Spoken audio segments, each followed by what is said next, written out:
Donald Trump completes his 12-day, five-nation trip to Asia.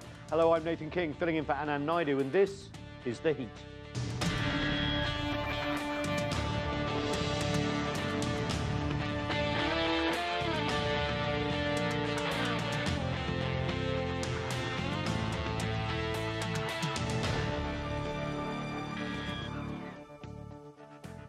Hello again. US President Donald Trump says he'll make a major announcement from the White House Wednesday following his first trip to Asia. Trump focused on trade, security and personal relations during his meetings with leaders in Japan, South Korea, China, Vietnam and the Philippines. And as CGTN's Roee Ruttenberg reports, some are questioning if Trump managed to clarify his sometimes muddled policy towards Asia. Let's take a look. Everywhere Donald Trump went on his five-country Asia tour, nations welcomed the U.S. president like a king. South Korean officials introduced him to the National Assembly as the, quote, leader of the world. Local media said he gave the, quote, greatest speech ever. In Japan, Prime Minister Shinzo Abe said Trump was his, quote, favorite guy to play golf with. Both countries are close American allies, working with the U.S. to contain the Democratic People's Republic of Korea, or DPRK. And there, Trump delivered the expected tough talk on Pyongyang.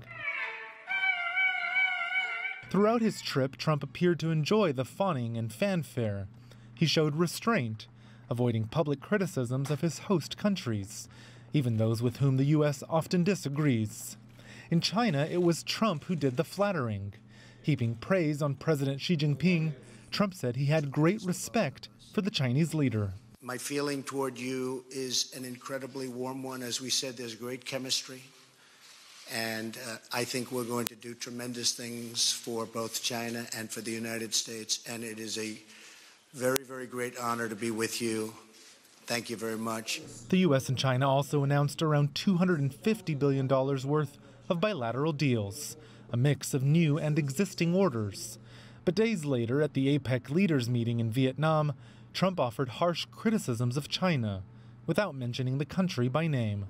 From this day forward, we will compete on a fair and equal basis.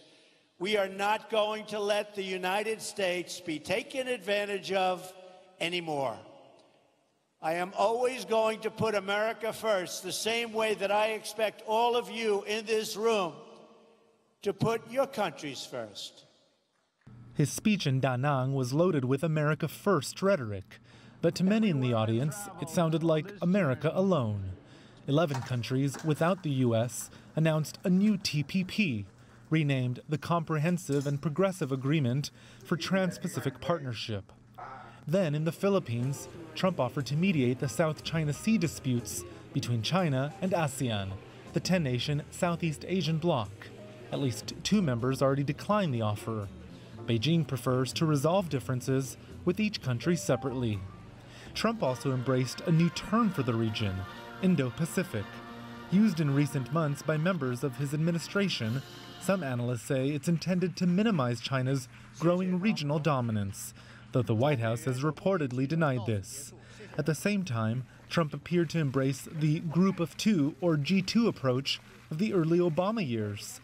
It assumes China and the U.S. are the world's 2 most important countries, and by definition, lessens the importance of other Asia-Pacific nations.